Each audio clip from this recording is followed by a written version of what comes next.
Bismillahirrahmanirrahim.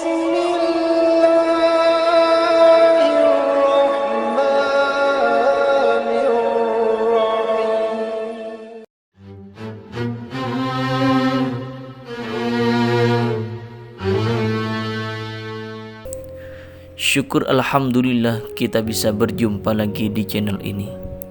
Salawat dan salam selalu dan tetap tercurah kepada junjungan kita Nabi besar Muhammad sallallahu alaihi wasallam. Allahumma salli ala Sayyidina Muhammad wa ala ali Sayyidina Muhammad. Harapan dan doa saya semoga saudaraku semuanya selalu diberikan kesehatan, dilapangkan rezekinya, diampuni dosa-dosanya, dan dipanjangkan umurnya. Amin ya rabbal alamin. Sahabat beriman yang dirahmati Allah, pada kesempatan kali ini saya akan membahas mengenai 6 tanda ketika solat kita diterima oleh Allah Subhanahu wa ta'ala.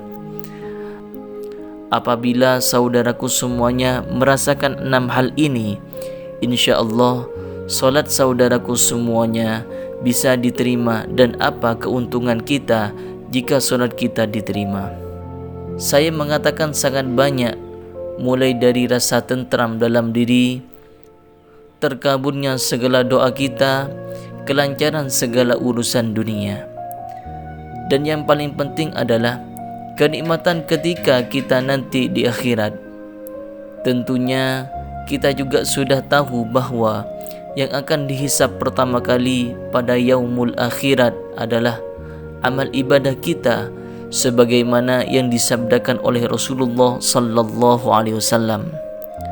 Sesungguhnya amal yang pertama kali dihisab pada seorang hamba pada hari kiamat adalah solatnya. Maka jika solatnya baik, sungguh ia telah beruntung dan berhasil. Dan jika solatnya rusak, sungguh ia telah gagal dan rugi. Jika berkurang sedikit dari solat wajibnya, maka Allah Subhanahu wa ta'ala berfirman, "Lihatlah, apakah hambaku memiliki solat sunnah, maka disempurnakanlah apa yang kurang dari solat wajibnya." Kemudian begitu pula dengan seluruh amalnya. Hadis riwayat Tirmizi. Dari hadis ini dapat ditarik kesimpulan bahwa pada hari kiamat nanti kita akan diminta pertanggungjawaban oleh Allah Subhanahu wa ta'ala tentang ibadah solat kita, karena pertama kali yang dihisab adalah masalah ibadah solat. Untuk itu kita sebagai kaum muslimin hendaknya kita berusaha menjaga ibadah solat dengan sebaik-baiknya dan sesempurna-sempurnanya, sehingga solat yang kita lakukan dapat diterima oleh Allah Subhanahu wa ta'ala. Masalah ibadah solat merupakan urusan hamba dengan penciptanya. Diterima atau tidaknya solat seorang hamba, hanya Allah yang mengetahuinya. Akan tetapi bisa diketahui dari ciri-cirinya atau tanda-tandanya, sebagai dalam hadis qudsi yang diriwayatkan oleh Imam Al-Bazar dari sahabat Abdullah bin Wahid Al-Harini.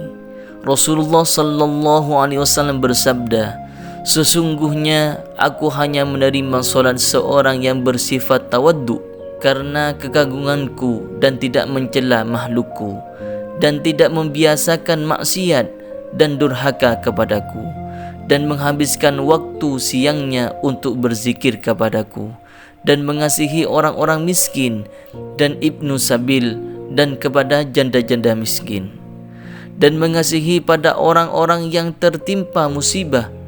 Dari hadis qudsi ini dapat disimpulkan bahwa orang yang diterima solatnya oleh Allah Subhanahu wa ta'ala memiliki ciri-ciri atau tanda-tanda.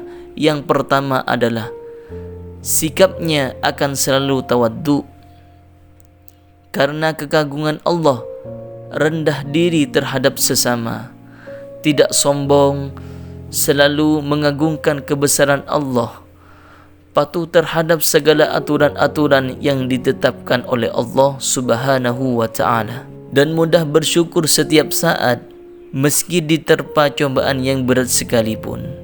Karena orang-orang yang tawaddu mengetahui bahawa cobaan dan solusi datangnya dari Allah Subhanahu wa Ta'ala, dan merupakan satu paket yang sudah Allah Subhanahu wa Ta'ala sediakan untuk kita. Jadi kita tidak perlu khawatir apabila sedang diterpa masalah. Mintalah solusi hanya kepada Allah Subhanahu wa Ta'ala melalui apa dan siapa yang dikehendakinya. Yang kedua adalah tidak suka menyakiti orang lain, baik melalui perbuatan maupun ucapan. Selalu berbuat baik kepada sesama makhluk Allah dan menghindari ghibah atau membicarakan aib orang lain. Yang ketiga adalah selalu berhati-hati dan menjauhi dari segala perbuatan maksiat, takut melanggar syariat agama dan takut berbuat zalim kepada orang lain. Tanda yang keempat adalah selalu berzikir kepada Allah Subhanahu wa Ta'ala, baik pada waktu siang maupun malam. Menyempatkan diri untuk berzikir kepada Allah Subhanahu wa Ta'ala. Meskipun urusan dunianya sangat sibuk, perlu diketahui untuk berzikir tidak harus dilakukan setelah selesai solat.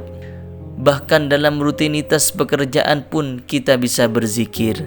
Jadi tidak salah menafsirkan bahawa berzikir harus dilakukan setelah selesai solat, tetapi bisa dilakukan kapan saja dan di mana saja. Tanda kelima adalah memiliki jiwa belas kasih terhadap orang-orang fakir miskin, Ibnu Sabil, janda-janda miskin dan kepada orang-orang yang membutuhkan pertolongan. Kemudian tanda yang keenam adalah orang mengasihi saudaranya yang tertimpa musibah, memiliki rasa belas kasih kepada orang yang sedang mengalami penderitaan, memiliki sifat peduli kepada anak yatim, dan suka bersedekah. Saya sangat paham di zaman sekarang ini banyak orang yang berani dengan sengaja meninggalkan solat 5 waktu hanya karena sibuk dengan urusan duniawi.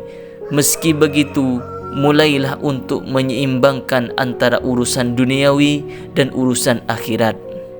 Apabila keduanya tercapai, insya-Allah kita akan bahagia di dunia dan akan mendapatkan kenikmatan di akhirat. Sahabat beriman yang dirahmati Allah, itulah 6 tanda-tanda yang bisa kita lihat pada diri kita masing-masing. Apabila 6 tanda ini ada pada kita, maka berbahagialah, insya-Allah amal ibadah kita diterima oleh Allah Subhanahu wa Ta'ala. Amin ya rabbal alamin. Demikian yang bisa saya bagikan, semoga bermanfaat untuk kita semuanya. Amin ya rabbal alamin.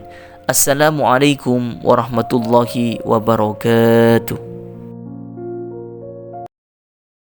Bismillahirrahmanirrahim. Alam nashrah laka sadrak wa wada'na 'anka wizrak alladhi anqadha dhahrak wa rafa'na laka dhikrak فإن مع العسر يسرا إن مع العسر يسرا فإذا فرغت فانصب وإلى ربك فارغب.